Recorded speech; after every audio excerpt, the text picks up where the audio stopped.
गौतम जी, आज यहाँ इस सुरवल साहनी ग्राम सभा में किस प्रकार की मीटिंग ले रहे हैं? सबसे पहले आपको बहुत बहुत धन्यवाद करते हुए कि सोशल मीडिया के माध्यम से यमुना पार की तहसील बारा का ही एक विकासखंड शंकरगढ़ है और शंकरगढ़ स्थित एक ग्राम सभा सुरवल साहनी है, जो विशेष करके यहाँ अगर देखा जाए कि पथरीली ज़मीन है, ज़्यादा करके उस तरह ज़मीन नहीं है, लेकिन यहाँ पे अब इतना फर्टाइल ज़मीन हो गई कि भूमधरी ज़मीनों में धान के समय धान उगाया जा सकता है, नहीं तो गेहूं के समय में कहीं तिल्ली है, कहीं चना है, इस तरह खेती बाड़ी की जा सकती है। गेहूं का भी फसल जो है तैयार होती है। विशेष करके आज हम सुरवल साहनी में जो इन सबसे बात करके निकला है, चकबंदी के बाद इनके यहाँ जो बंजर है, परती है, ऊसर है, सीलिंग की ज़मीनें हैं, ये ज़मीनें यहाँ पे उस समय सन 70 के दरमियान, सन 80 के दरमियान निकल के आई। लेकिन ये जितने यहाँ साथी हैं, ज़्यादा करके महिलाएँ भी निरक्षर हैं, हमारे आदमी भी सब निरक्षर हैं। इनको कानूनी जानकारी कुछ नहीं है, लेखपाल क्या किया, कानून को क्या किया। आज 70 के दरमियान, 80 के दरमियान में जो भी ज़मीनें निकल के आई, लेखपाल कानून को जो ज़मीनें नाप के चले गए, तब से लेकर आज तक, देश के आज़ादी के 78 साल तक, वो बंजर, परती, ऊसर, सीलिंग की ज़मीनें जो है, यहाँ के जो बड़े बड़े, चाहे भूमाफिया कहें, बड़े बड़े जमींदार कहें या बड़े बड़े काश्तकार कहें, जो भी काश्तकार थे, आज की तारीख में वो बंजर, परती, सीलिंग अपनी भूमधरी ज़मीन मिला के जोत बो रहे हैं। हमसे उनसे कोई तू मैं नहीं है। हम उनके यहाँ जैसे अधिया पे बटाई पे मजदूरी करते हैं, वैसे करते रहेंगे। उनसे हम पायलागी करते तो पायलागी करते रहे, यहाँ सामाजिक सौहार्द बना कर रखेंगे। लेकिन हमारा ये जो सुरवल साहनी में जो हमारे साथ लोग जुड़ रहे हैं, विशेष करके हमारी लड़ाई ये है कि देश की आज़ादी के 78 साल में अभी इन सब जो बात करके निकला, हमारे पास इतनी भी ज़मीन नहीं है कि हम जो है कि घर के अगवारे पिछवारे साग सब्जी बो सकें। हमारे पास इतनी भी ज़मीन नहीं है कि हमारा 1 साल का, 2 साल का, 3 साल का लड़का अगर गुजर जाता है, अगर मर जाता है, तो हमारे पास इतनी भी ज़मीन नहीं है कि ले जाके हम अपनी ज़मीन में उसको खोद के गाड़ सकें, ले जाके बहरा किनारे, नारा किनारे, नरखोई किनारे दफनाने का काम करते हैं।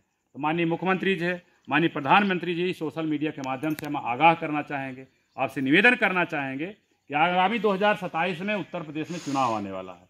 हम तो माननीय योगी आदित्यनाथ जो हमारे वर्तमान में मुख्यमंत्री हैं, उनको तीसरी बार मुख्यमंत्री हम देखना चाहते हैं।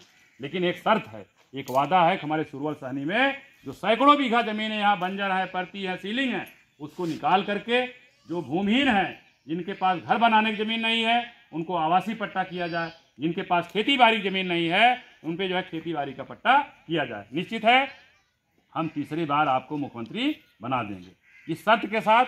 और सोशल मीडिया के माध्यम से हम बात भी करना चाहेंगे कि ये सभी साथी जो है कि किसान मजदूर हैं और भूमिहीन हैं, इनके पास तनी भी ज़मीन नहीं है।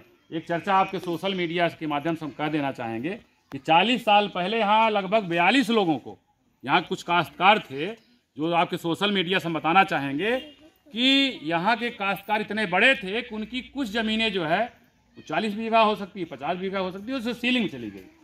और इतना ही ज़मीन लगभग 42 बीघा, 50 बीघा, उसमें इंदिरा गांधी के समय में एक अभियान चला था कि जो काश्तकार ज़मीन बेचना चाहते हैं वो समाज कल्याण को बेच दें, उनको पैसा मिलेगा। तो लगभग वही काश्तकार जिसकी ज़मीन सीलिंग में चली गई, वो लगभग 42 बीघा ज़मीन समाज कल्याण को भी बेच दिया। समाज कल्याण को बेचा तो ऐसे नहीं दे दिया, समाज कल्याण से पैसा पाया। आज की तारीख में वो व्यक्ति हमारे बीच नहीं है, उनके लड़के हैं, बच्चे हैं, नाती हैं, पोता हैं। जो हमें जानकारी है को कमिश्नर के यहाँ वो जो है कि हाई कोर्ट से जाकर के एक मुकदमा दाखिल किए, उस मुकदमे को जीत जाते हैं। जीतने का तात्पर्य है कि उनमें कहा जाता है भैया आपकी जो सीलिंग ज़मीन कट गई थी, जाके अपनी ज़मीन ले लीजिए।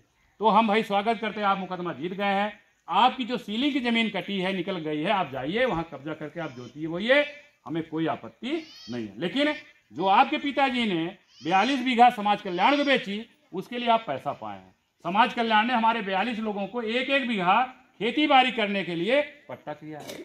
तो समाज कल्याण हमको पट्टा किया है, जिसपे हम जोत बो रहे थे, उस पर जोतते बोते चले आ रहे थे। लेकिन इस बार धान के हम फसल लगाते, लगभग 7 या 8 काश्तकार जो उनको पट्टा दिया गया था समाज कल्याण द्वारा, उनको जोतने बोने नहीं दिया गया। हमसे उनसे कोई लड़ाई नहीं, हमको समाज कल्याण दिया है। समाज कल्याण अगर चाहेगा तो समाज कल्याण उनसे पैसा लेकर उनकी ज़मीन वापस लौटा देगा। हमारा स्थायी पट्टा नहीं, हमको क्या अनुबंध के आधार दिया गया है। अब हम प्रयास करते हैं कि ज़मीन आपकी किस तरह से खतौनी में चढ़ सकती है, जैसे जूही कोठी वाली चढ़ी है, जैसे कुड़ी गवानी वाली चढ़ी है, उस तरह से आपके जो है किस सुरवल साहनी की ज़मीन जो 42 पट्टा धारक है, वो जो है आपके खतौनी में कैसे आपका नाम आ सकता है। वो प्रोसेस है स्टेप बाई स्टेप। लेकिन उसके अलावा बहुत सारे ऐसे परिवार हैं जो भूमिहीन है, हम उसकी बात करते हैं। जो अतिरिक्त ज़मीनें निकाली गई थी सन 80 के दरमियान, सन 70 के दरमियान, वो ज़मीन जो है मुख्यमंत्री से आग्रह है, निवेदन है, वो खाली करा के हमारे यहाँ सैकड़ों परिवार भूमिहीन हैं, चाहे वो आदिवासी हैं, चाहे प्रजापति हैं, चाहे चमार बिरादरी जो अनुसूचित जाति के लोग हैं, ओबीसी समाज के लोग जो भूमिहीन हैं, हम भूमिहीन की बात करते हैं। और इस लड़ाई को लड़ने के लिए जो साथियों आपसे कहना चाहेंगे, इस संगठन का नाम है doctor Ambedkar welfare network. Doctor के डी है, अंबेडकर के ए है, वेलफेयर के डब्ल्यू है, नेटवर्क एन है, जिसको हम शॉर्टकट में डान कहते हैं। डान एक प्रकार से क्रांतिकारी शब्द है या खूंखार शब्द हो सकता है, लेकिन डान मीन्स होता है भोर। हमारा समाज यहाँ जो चेहरा देखिए मुरझाया हुआ है, इनके चेहरे पर जो चमक नहीं है, या जो ये सोए हुए हैं, इनके अधिकारों के प्रति हम इनको जागरूक कर रहे हैं। इनका जो मान सम्मान स्वाभिमान है उनको जागरूक किया जा रहा है। हमारे साथ जो अत्याचार होता है उन अधिकारों पर जागरूक किया जा रहा है कि नहीं, हम अत्याचार सहेंगे नहीं। अब हमें मानवर कांसीराम की वैचारिकी में हम यहाँ की शासक कौमें रही हैं, हुक्मरान कौमें रही हैं, राजा रजवाड़े हैं, हम जो है कि अब मांगने वाला काम नहीं करेंगे बल्कि हम देने वाला काम करेंगे। हम देने वाला काम कैसे करेंगे? जब इस देश में बहुजन समाज की सत्ता होगी।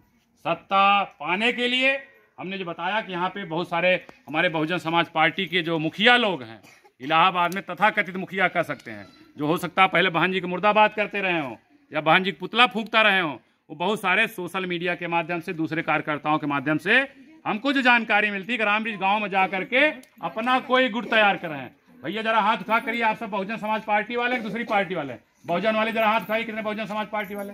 देखिए सभी बहुजन समाज पार्टी वाले हैं, जिनके बीच हम इनके बीच जा क्या कर रहे हैं, इनके अधिकारों पर इनको जागरूक किया जा रहा है। अब हम आपके पीछे पीछे टहलने वाले नहीं हैं। अगर हमारे इस गांव में कोई अत्याचार होता है, हमारे कोई साथ दुराचार होता है, तो उसके साथ हम लोग एक साथ मिलकर उसकी लड़ाई लड़ेंगे। हमें किसी भरोसे या किसी पीछे पीछे टहलने की जरूरत नहीं है। और मरते दम तक हमने जो बताया कि हाथी मेरा साथी, उसके अलावा कोई साथी नहीं है, बहन जी ही हमारी नेता है, उसके अलावा कोई नेता नहीं है। तो ऐसे बहुजन समाज पार्टी के कार्यकर्ता जो लगातार दूसरे कानाफूसी करते हैं, कन्फ्यूसिया नेता बने हुए हैं, आपको बता देना चाहेंगे कि रामब्रिज गौतम मरते दम तक हाथी मेरा साथी के ही कार्यकर्ता रहेंगे। अगर बहन जी अगर मर जाती हैं कल, उनका कोई कंधा अगर उठाने वाला, कंधा देने वाला नहीं होगा, तो रामब्रिज गौतम बहन जी के कंधा उठाने वाले लाइन में दिखते रहेंगे। और बहुजन समाज को गुमराह नहीं किया जा रहा, इनको जागरूक किया जा रहा है कि मरते दम तक हाथी मेरा साथी, इसके अलावा कोई साथी नहीं है। ऐसे लोगों पे हमें घिन आती है, ऐसे लोगों के चेहरे थूक देना चाहिए जो हमारे खिलाफ सोशल मीडिया के माध्यम से या दूसरे काम कर रहे हैं। भाई वो तो अपना जमाड़ा बना रहा है, अपनी व्यवस्था बना रहा है। क्या व्यवस्था बना रहा है? अरे भाई ये बताओ, जिसके पास पैसा नहीं चुनाव लड़ सकता है क्या? रामब्रिज गौतम कितने बड़े करोड़पति हैं, लखपति हैं जो चुनाव लड़ सकते हैं? कि भैया 12 करछन देखते हैं। भैया अगर आप कुछ नहीं कर सकते हो, जो आदमी कुछ कर सकता है, something is better than nothing, जहाँ कुछ नहीं हो सकता है, रामब्रिज गौतम अगर कुछ काम इनके लिए कर पा रहे हैं, तो आप उनकी आलोचना बुराई क्यों कर रहे हैं? तो ऐसे बहुजन समाज पार्टी के जो कार्यकर्ता जो सोशल मीडिया से जुड़े हुए हैं, हम ऐसे लोगों को सख्त सुझाव के माध्यम से कहना चाहिए, आप ऐसे लोगों के गुमराह बनाइए। रामब्रिज गौतम अगर जन्म लिए हैं तो बहुजन समाज पार्टी में, और मरेंगे भी तो बहुजन समाज पार्टी में। ये सब हमें कहने की जरूरत नहीं थी, लेकिन हमें डेली कोई न कोई साथी फोन कर बताता है, भैया वो तो अपना कोई गुट अलग चला रहे हैं। अरे भाई doctor Ambedkar welfare, doctor Ambedkar के ही नाम से संस्था बनाई गई है ना, कोई रजिस्टर्ड संस्था नहीं है। एक क्रांतिकारी संस्था है कि हम अब जो है कि किसी सुनने वाले नहीं हैं। अगर हमको कोई जो है कि हमारे अधिकारों से वंचित करेगा या हमारे समाज के ऊपर कोई अत्याचार होगा, तो उसके लिए हम लोग सड़क उतरने के लिए तैयार होंगे। और आपको सोशल मीडिया से हम बता देना चाहेंगे, आगामी 6 अक्टूबर को हजारों हजार लोग को कच्छना पहुंचना है, और 19 अक्टूबर को आपको 12 तहसील पहुंचना है। इसके बाद संविधान दिवस, संविधान जिंदा रहेगा तभी जाकर हमारा कुछ हो पाएगा। जब संविधान नहीं रहेगा तो हमारा कुछ होने वाला नहीं। इसलिए संविधान जिंदा रहेगा तभी ये सब हो पाएगा। तो आगामी जो है नवंबर में 26 नवंबर को जो हमने टारगेट रखा है, 5000 लोग धरना प्रदर्शन स्थल जो सिविल लाइन में है, वहाँ पे लोग अपने अधिकारों के लिए वहाँ पे आंदोलित होने के लिए वहाँ पहुँच रहे हैं। तो आप आइए जरा देखिए कि रामब्रिज गौतम अकेले गाँव गाँव घूम करके किस तरह से इनको मोटिवेट करे। है किसी के पास समय? अरे भैया मंच लगा के एक एक घंटा भाषण आप दे सकते हैं, लेकिन जरा गांव में जाइए, बताइए यहाँ कुछ बिछाया नहीं गया। रामब्रिज गौतम आपकी मीटिंग में बैठ करके आपके साथ मीटिंग करने के लिए तैयार है किसी के पास? आप रानी पाल तीनों पाल लगाकर बड़के नेता बन जाते हैं। वोट जो है गांव में है, ये बहुजन समाज के मतदाता है। जब आप इनसे वोट मांगने नहीं जाओगे, यही लोग जो है अगली 10 पिछली 10 में साड़ी ब्लाउज में हाथी छोड़कर दूसरी ओर चले जाते हैं। इनको समझाइए, मोटिवेट करिए। निश्चित अब ये लोग संकल्पित हैं कि हाथी के अलावा ये सब कहीं जाने वाले नहीं हैं। तो आप सभी साथियों को सोशल मीडिया के माध्यम जो साथी देख रहे हैं, आपका आभार व्यक्त करते हुए, ऐसे प्रयागराज की धरती में जो बहुजन समाज का गढ़ रहा, हम लोग यहाँ 11-11 सीटें 12-12 सीटें जीते काम करते थे, लेकिन आज नौसिखिए नेता पैदा हो गए हैं जो दलाली काम करते हैं, जो चमचागिरी काम करते हैं। अरे आपसे नहीं हो पा रहा है, दूसरा अगर कुछ कर पा रहा है तो उसकी आलोचना क्यों कर रहे हैं, उसकी बुराई क्यों करें, दूसरे कानाफूसी क्यों कर रहे हैं? भैया हमें कोई लालच नहीं है पदाधिकारी बनने का। हम जिस तरह से काम करते रहे हैं, अगर कोई 4 आदमी हमको अधिकारी कर्मचारी जा रहा है या इनका जो काम करा पा रहे हैं, अभी 8 दुपट्टा धारक हैं, अभी कुछ नहीं था, कम से कम कुछ हमने इनका काम किया है। तो और पूछिए कितना पैसा मैंने इनसे वसूला, कई हज़ार किससे वसूल लिया, जितना हो सकता है। हमने कहा भी है कि अगर कोई 1,000 में काम कर रहा है हमारे पास आइए, वो काम हम 100 रुपये में कर देंगे। कोई 10,000 वसूल रहा है तो आइए हमारे बीच, वो काम ही है। मतलब निशु हमारे पे जेब से पन्ना नहीं लगाएंगे, कलम नहीं, स्याही नहीं यूज करेंगे। आपसे भी 2 पैसा लिया जाएगा, लेकिन हमें मालूम है आप ही के बीच हम पैदा हुए हैं। हमें मालूम है कि आप हम शोषण नहीं कर सकते हैं, या हम आपके शोषण करके हम 10 तलक बिल्डिंग अगर बना भी लेंगे तो नीचे से जो है लोना लग जाएगा, 4 साल बाद वो बिल्डिंग गिर जाएगी। तो ऐसा हमें नोचा नोची वाला काम है, हमें अच्छा भी नहीं लगता है। हम जिस परिवार से हैं, हमारे परिवार में पीढ़ी दर पीढ़ी कोई ऐसा दलाली वाला काम, चमचागिरी वाला काम नहीं रहा। हम सब सम्मान पूर्वक, हमारे पीढ़ी दर पीढ़ी जो पूर्वज हैं वो भी जिंदा रहते रहे हैं, और हम लोग भी सम्मान पूर्वक जिंदगी जिएंगे। और कहीं भी दलाली में, चमचागिरी में हमारा कोई जो है वो क्या कहते हैं, नाता रिश्ता नहीं है, ना उस क्षेत्र में हम उतना। अगर ना होता तो हम सब इलाहाबाद में दलाली करते होते और चमचागिरी करते तो करोड़पति होते, 4 पहिया गाड़ी सब भी चलते होते। लेकिन ये हमारे जीन्स में, खून के एक एक कण में ऐसा कहीं भी घुसा नहीं है दलाली करिए, भ्रष्टाचारी करिए। हम समाज का निस्वार्थ भाव से कैसे काम कर सकते हैं।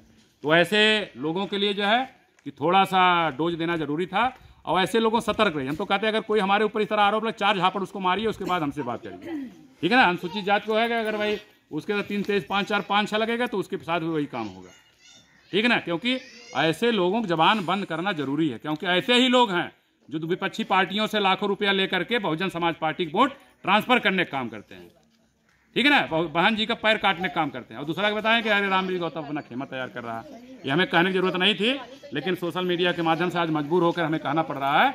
भैया हमें कोई राजनीतिक शौक नहीं है, लेकिन हमारा जो वोट है, हम बहुजन समाज पार्टी जो जागरूक कर रहे हैं, हमारा एक एक वोट जो है मरते दम तक, हमने बताया हाथी मेरा साथी, मरते दम तक बहुजन समाज पार्टी को ही वोट किया जाएगा। और इस तरह से मोटिवेट हमें इनके जो समाज की गैर राजनीतिक जड़ें हैं उसको हम मजबूत करने की बात करें।